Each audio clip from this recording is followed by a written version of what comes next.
শুরু করে দিয়েছে। তার জন্য আগামী 26-এ এবং 28-এ বিজেপির পতাকা একদম স্থির।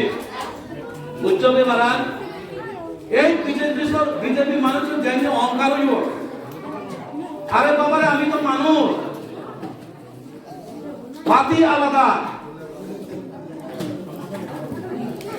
দল আলাদা, আমরা তো মানুষ। আত্মীয়তা থাকতে লাগে। আত্মীয়তা হচ্ছে সবচেয়ে বড় সংস্থা। সমাজের মতন বড় কেউ নাই। পার্টি আজকে আছে কালকে নাই, কিন্তু আমরা তো মানুষ, সবাই একবার থাকতে হইব। কিন্তু এমন অহংকার হয়ে গেছে গা কিছু লোক,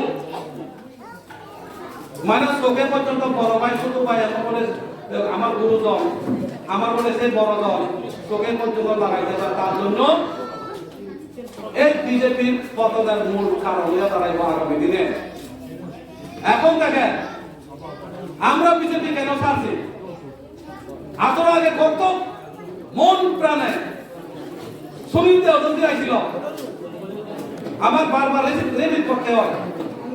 কিতা কইছে আপনার সিনেমা দিয়ে বিজেপি সরকার अगर তীব্রভাবে আগিয়া মিস করতে না নকরি মিল জায়গা কইছে নি, কইছে না, ওই না হয় কইছে।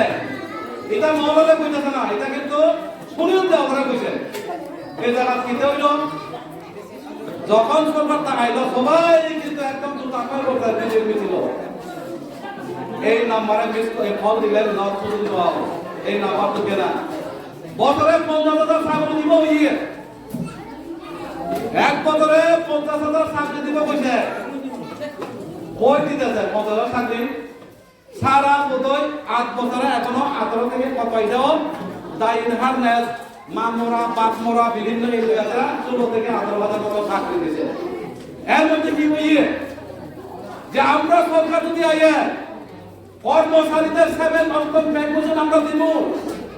আজ পর্যন্ত কর্মচারীরা 7 পেনশন কত আশা করে কর্মচারীরা করতেছিল বিজেপি থেকে। আমি তো বিশ্বাস করছি না। বোন দিয়েছে না প্রথমে আমার মোবাইলে ফাঁসে দেখা মহন্দা বিশ্বাস করে না দিয়া দিছি আমরা। কর্মচারী পর্যন্ত ভুগতেছে, তবু অষ্টম বেতন কমিশনটা পাওয়ার জন্য এই জায়গাতে আজকে 8 বছর কোনোদিন দিছেনি, দিছে না। 340 টাকা মজুরি করবো বুঝে এই জায়গাতে আজকে রেখা বন্ধ। রেখা বন্ধ তো বেতন দিয়ে রেখা। আরে তারা তো ফলতন নিগম বাণিজ্য চলার কথা তো পার্টিতে চালু। হ্যাঁ এখন আমার তো 10%, 12%, 6% লোক। আরে বাকি তো না অন্য কথা তো আমাদের না তো কোনোদিন পয়সা নি। আমরা বলে ব্যবস্থা করতে আজকে বিজু বড় পাইতেছে। একটা লোন ট্রাই মেলা গেল, কারোর পকেটে পয়সা নাই। আইতেছে এখন বিজু বড়, দোল পূর্ণিমা, আর সবার তো পয়সা লাগে। কোনোদিন কোনো বিজেপির নেতা পয়সা দিবে একটা ব্যবস্থা করতেছি, কোন প্রতিশ্রুতি একটাও রাখছে না বিজেপি সরকার।